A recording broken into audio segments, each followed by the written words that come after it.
Hello అండి, welcome back to our channel. రైతులందరికీ నమస్కారం. పిఎం కిసాన్ నిధుల గురించి అయితే బిగ్ అప్డేట్ అయితే మీకోసం తెచ్చుకొచ్చాను నేను.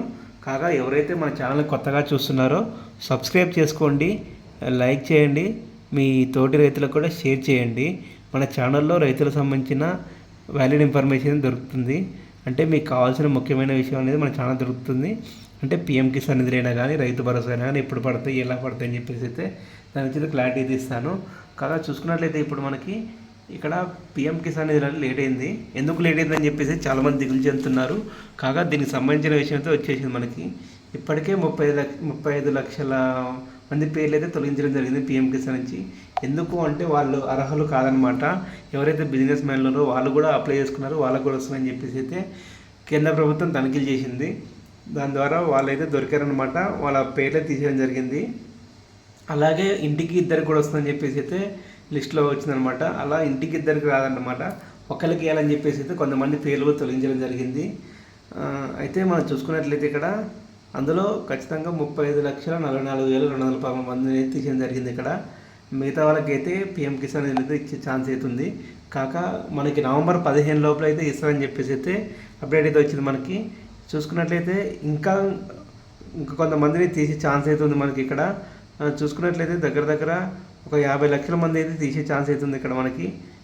ఇక్కడ చూసినట్లయితే మరో 50 లక్షల మంది తీసే ఛాన్స్ అయితే ఉందని చెప్పేసి అయితే కేంద్ర ప్రభుత్వం చెప్తుంది ఇక్కడ. కాగా ఎవరైతే కేవైసీ చేసుకోలేదో మీరు తొందరగా కేవైసీ చేసుకోండి. ఈ కేవైసీని అప్డేట్ చేసుకోవడం వల్ల మీకు మీ పేర్లు అయితే లిస్ట్ నుంచి తొలగించకపోవడం ఛాన్స్ అయితే ఉంది. ఒకవేళ మీ పేరు లేనట్లయితే మళ్ళీ మీరు అప్లై చేసుకోండి. మీరు ఎలాంటి దిగులు చెందాల్సిన అవసరం లేదు. మీ దగ్గరలో ఉన్న మీ సేవల దగ్గరికి వెళ్ళి అప్లై చేసుకోండి, నెట్ సెంటర్లోకి వెళ్ళి అప్లై చేసుకోండి. కాగా ఇక్కడ చూసుకున్నట్లయితే మనకి ఇంకా తెలంగాణలో అయితే ఆంధ్రప్రదేశ్ అయితే మనకి ఇంకా పర్లేదు. అక్టోబర్ 7 నుంచి అయితే జమ్మూ అండ్ కాశ్మీర్ అయితే వాళ్ళకైతే ఇచ్చేశారు. కాగా ఇంకా మనకైతే నవంబర్ 15 లోపు అయితే వస్తాయని చెప్పేసి స్పష్టత వచ్చింది. చూసుకున్నట్లయితే ఈకేవైసీ అనేది మ్యాండేట్ అనమాట. ఇక్కడ మనకి ముఖ్యంగా ఈకేవైసీ అయితే అప్డేట్ చేసుకోండి. అంటే ఈకేవైసీ అంటే మీ బ్యాంక్ అకౌంట్కి మొబైల్ నెంబర్ లింక్ చేసుకోండి, ఆధార్ కార్డులో అటాచ్ చేసుకోండి. అలాగైతే మీకు ఏం కాదనమాట. మీ డీటెయిల్స్ అని చెక్ చేసుకోవాలనుకుంటే మీరు ఇక్కడ ఉన్న pmkisan.in అని చెప్పేసి అయితే ఒక వెబ్సైట్ ఉంటుంది. ఇక్కడ చూడండి, pmkisan.gov.in సంబంధించిన వెబ్సైట్ అయితే ఉంటుంది. అది ఓపెన్ చేసినాక మీకు నో యువర్ స్టేటస్ అని చెప్పేసి అయితే ఉంటుంది. అది ఓపెన్ చేసి మీ మొబైల్ నెంబర్ కానీ ఆధార్ కార్డు కానీ ఎంట్రీ నెంబర్ కానీ ఎంటర్ చేస్తే మీకు దాని గురించి అప్డేట్ వస్తుంది. ఒకవేళ మీ పేరు కానీ లేదనుకో మీరు ఏం చేయాలంటే మీరు మీ సేవా సెంటర్కి వెళ్ళి మీరు అప్లై చేసుకోండి. దిగులు చెందాల్సిన అవసరం లేదు. కాగా మీరు దీనివల్ల మనకి ఇంకా బెనిఫిట్ ఏంటంటే మనకి ఇక్కడ చూసుకున్నట్లయితే మనకి గతంలో 6,000 వచ్చాయి, వచ్చే సంవత్సరం నుంచి 9,000 చేస్తామని చెప్పేసి కేంద్ర ప్రభుత్వం చెప్తున్నది. అందుకే రైతులందరికీ గుడ్ న్యూస్ అనమాట ఇది.